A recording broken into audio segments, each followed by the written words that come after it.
చాలా మంది జిమ్కి వెళ్తారు, డైట్ ఫాలో అవుతారు, బట్ స్టిల్ వెయిట్ తగ్గడం లేదు అని కంప్లైంట్ చేస్తారు. Do you know why? ఇక్కడ మెయిన్ రీజన్ ఏంటి అంటే you are not eating enough protein and fibre.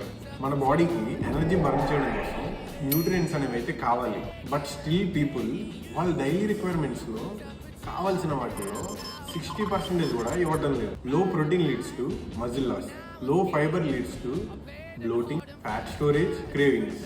మీరు లంచ్ తీసుకునేటప్పుడు ఓన్లీ రైస్ అలాగే curry without any dal or veggies తీసుకుంటే మీరు మీ బాడీకి కావాల్సిన బిల్డింగ్ బ్లాక్స్ అనేవి అయితే మిస్ చేస్తున్నారు. సో నెక్స్ట్ టైం నుంచి మీరు మీల్ తీసుకునేటప్పుడు మీ మీల్ ప్లేట్లో తగినంత ప్రోటీన్ ఉందా లేదా, అలాగే ఫైబర్ అనేది ఉంటుందా లేదా అనేది అయితే చెక్ చేసుకోండి. ప్రోటీన్ అనేది ఎందుకు తీసుకోవాలి, దానికి ఇంపార్టెన్స్ ఏంటంటే మనం ఒక డీటెయిల్ వీడియో అయితే చేసాము, అది మన ప్రొఫైల్లో ఉంది, ఒకసారి చెక్ చేయండి. అలాగే ఫైబర్ గురించి కూడా వీడియో కావాలి అనుకుంటే కామెంట్ బాక్స్లో ఫైబర్ అనేది కామెంట్ చేయండి. దాని గురించి అయితే నేను నెక్స్ట్ వీడియోలో చెప్తాను.